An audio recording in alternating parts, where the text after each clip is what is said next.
I think it's safe to say that something has to change.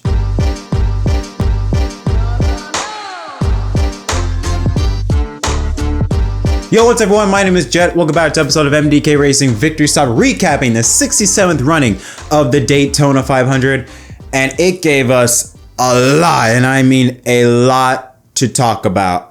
This race, 54 something lead changes. I mean, lots of controversy, lots of wild wrecks. One thing though that remained the same from start to finish was the domination of the Ford group, especially Team Penske. I said this in the pre-race show that Penske, they were going to be so dominant. They won both stages. Logano won stage 1, Blaney won stage 2, led more than half of the race with just those three drivers, not even including Corey LaJoie, who surprisingly had a really good run, led 20 something odd laps. He was also pretty fast. Now, stage 1, not really much to discuss there. I mean, we saw a lot of 3 lanes. You saw drivers couldn't make 3 lanes like Elliott, Logano, Busch, LaJoie. They were like the front runners, but you could tell they were all saving fuel. And that was also the name of the game. They were just fuel saving, fuel saving. Anytime a third lane was created on the outside lane near the wall, that was only done because everyone else was saving fuel. Once we got into like 30 some odd laps ago and drivers were going full throttle, you could no longer create a third lane. We did have some wrecks. Coming to the end of stage 1, Denny Hamlin got sideways. He was able to save it, but then Zane Smith spins and collects Josh Berry. Then on the restart of stage 2, another stack up, but this time caused by Logano, and it caused multiple drivers to get sideways and get hit. Ross Chastain then just slams to his teammate, Elio Castroneves, who officially goes down as having quite possibly the worst speed week of all time. Anytime there was a crash, Elliott was in it, and it was not his fault. Like, he was just a victim of circumstances. Now, the reason why that stack up happened, like I said, was because of Logano, because he was having engine issues. He was leading the race earlier in the event, and he ran over a piece of debris. That debris got into his car, into the throttle body of his car, and it was causing engine issues. They were able to fix that, but he spent the remaining part of the race just trying to recover from that incident and try to get back up towards the front. But after that, Logano wasn't a front runner. He was still a contender, but wasn't a front runner. That again went to Cindric and Blaney. We're going to pick it up after 40 laps ago, because that's when the final pit stop happened for green flag pit stops, and that's when you were just able to go all out. Now, like I said earlier, the inside lane was very formed, very structured. Penske drivers, Blaney and Cindric out in front. But the second and third lane, they were kept battling each other, especially LaJoie and Stenhouse. Those two drivers just kept bobbing back and forth, disrupting both lanes, and they were going nowhere as they were going down to 20, 18, 15 laps ago. Eventually, they were able to get up towards the front. Here's the thing though. You put Stenhouse and Logano up in front in a super speedway race, they're going to commit ungodly level acts of terrorism. Logano tried to make a hold that was never going to work. Stenhouse, for some reason, tried to keep closing the door on him to make contact, ends up in a big crash. Kyle Busch, he crashes, he's out of the race. Cole Custer's involved, Chase Elliott spins. I mean, Ryan Blaney, was doing everything right and gets caught up in someone else's mess. I don't understand. Like, I get it, it's 15 laps ago, but the way the 47 and 22 were racing there, both, in my eyes, were stupid. Logano, like, why was he trying to keep going for that gap? Stenhouse, why was he keep trying to come down? Like, it made no sense. And I feel so bad for Kyle Busch. 20 tries, 20 years of trying, 20 years of frustration, ends up on the hook. Unfortunate. So then up front, we restart with 7 laps to go with Cindric and Hamlin. Hamlin would then take the lead. And then we see quite possibly the most unusual crash I've ever seen. Christopher Bell gets hit by Cole Custer, slams into the wall. Ryan Preece, he then gets hit, does a wheelie, and then flips. Does like an IndyCar blowover. Does a flip, hits the back end up into the outside wall. He was luckily able to come out of his car under his own power. He was okay. Other drivers like Eric Jones, Bubba Wallace were also involved. And I don't know, Ryan Preece is the new Ryan Newman. If there is a flip, Preece for some reason is in it. We talked about what happened in 2023 in Daytona, that unbelievable blowover. 2021 in Kansas where he nearly went over, and now here tonight. I don't know what is it with Preece and just not being able to keep his wheels on the ground. Like I said, it was an incredible sight, and I have never seen that happen in a Cup car before. Anyways, let's flash forward 2 laps ago, overtime. Denny Hamlin, he's out in front, but then on the outside, he just lets Cindric and Cole Custer get a big run on the outside. So Cindric and Custer, they go to the lead with 1.5 laps to go. Fast forward to the final lap, Cindric comes down on Hamlin to close the spot. Then Riley Herbst, he was able to save it. Everything is good. We keep on racing. No caution. Cindric, though, he has a too big of a gap. Hamlin, he's ready to pounce, jumps to the outside. Cindric blocks. But look at that second lane on the outside. They start to get a huge run. Hamlin goes up to that top lane. He gets lead for a second. Custer moves up top. Then Briscoe and Custer make contact. Hamlin spins. LaJoie spins. And look who pops out. William Byron. He pops out, Tyler Reddick behind him, but no caution. NASCAR keeps it green, but Tyler Reddick, he had no shot to catch up to William Byron. And for the second year in a row, for the fifth time ever in the history of the Daytona 500, a driver goes back-to-back to win the race. William Byron takes the checkered flag for his 14th career Cup Series win. Like I said, his second Daytona 500 victory. And that gives Hendrick Motorsports their 10th 500 win and breaks Petty Enterprises' record when they held the record for 9 previous Daytona 500 wins. Now Hendrick Motorsports holds sole possession of number 1 at 10. Here's a look at the race results here. William Byron wins, Tyler Reddick in second.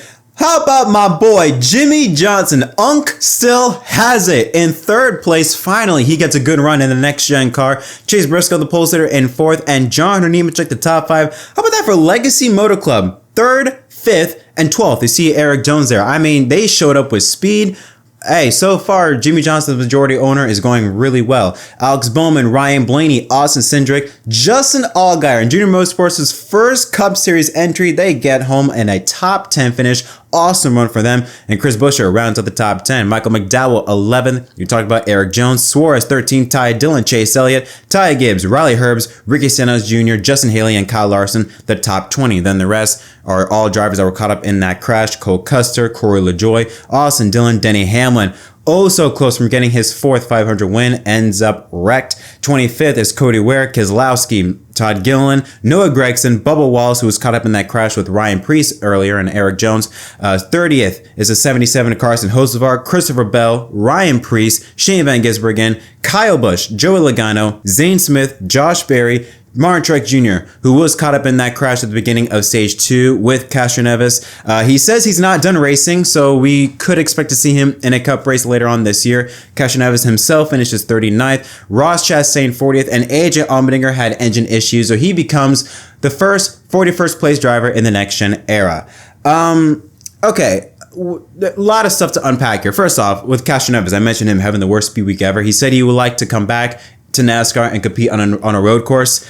I feel so bad for Elio because, like I said, he had the worst speed week ever. He was just always wrecking, and it was not his fault. But for the race itself, first off, with Fox, credit to them. I got one credit. I'm only giving them this only credit. They never went full screen commercial during a green flag run. Only side by side. A lot of side by side commercials, but I didn't know they're going to do that the entire race. So I will give them credit to them. That's it, though. As for the racing, Ryan Preece said this at the medical after he was released from the infield care center, and it strikes a lot of thoughts. Take a listen. Yeah, I'm good. I'm just, I don't know what the right thing to say right now is, but I think the thing I want to say as a father, as a racer, is we keep beating on a door, hoping for a different result, and I think we know where there's a problem at super speedways. So I don't want to be the example of when it finally does get somebody. I don't want it to be me. I got a 2-year-old daughter, and just like a lot of us, we have families. So something needs to be done, because cars lifting off the ground like that, I mean, that felt honestly worse than Daytona in 23. So I don't know. When you say it felt worse, like the hit was worse, or just everything about it being everything about that. Airborne, heading towards the fence. I mean, it's not a good place to be in. So honestly, with a hit like that, a head-on impact, I don't really think it should have gone airborne, right? So I'm just not very, very happy. So after listening to that, I agree. I do feel like we have been going down a path where it's getting too rowdy. Joseph Newgarden tweeted out saying, I wish we could bring back 90s Daytona style of racing. And I 1000% agree with him. I feel like we're going too far into this realm of checkers or wreckers where you can't do anything. We are not able to see the drivers really excel. And it's always, everyone's in a bunched up pack, gridlock, where you can't really do anything. If you try and make a move, well, the car has too much drag that you can't do it. You fall back. So everyone just stays single file, or gridlocks and fuel saves. And then we have these massive wrecks that always seem to happen. I mean, when was the last time we had a Daytona 500 that has not ended in a last lap crash? It's been a while, or something has always happened. Credit to NASCAR, because I thought they were going to throw the yellow, and I'm pretty sure they heard the backlash from what happened in the duels, where they threw the caution that quick. I think NASCAR got the message. We're going to let it race. So I'll give credit to them. Good that they did that, but it did kind of surprise me there. Still shows a bit of inconsistency, but anyways, I do feel like, back to what I was saying with Preece, that we're going down a path where something is gonna happen, and not in a good way. And it's not since the next gen era. This is even during the later years of the Gen 6 era. I still look back at the early 2000s where, yes, you still had that pack racing, but drivers were able to break away. Drivers were able to, you weren't stuck in one giant pack. Or even the 90s style of racing where, yeah, it was still, restricted plate racing. You couldn't really get away from each other, but at the same time, you would see, a pack break up. You could see, the better cars start to prevail forward. And we saw some great racing in the 90s and early 2000s still that didn't have like this, where it's like massive crashes every single time. And we're starting to get to a point where cars are flipping easier than ever. I don't know what it is with this next gen car, if it's the diffuser or what, but it seems as though that cars nowadays are easier to flip than they were in the Gen 6 era. At least that's what I'm getting. I don't know what it is, but every time a car gets sideways, it's like you expect that car just to fly in the air.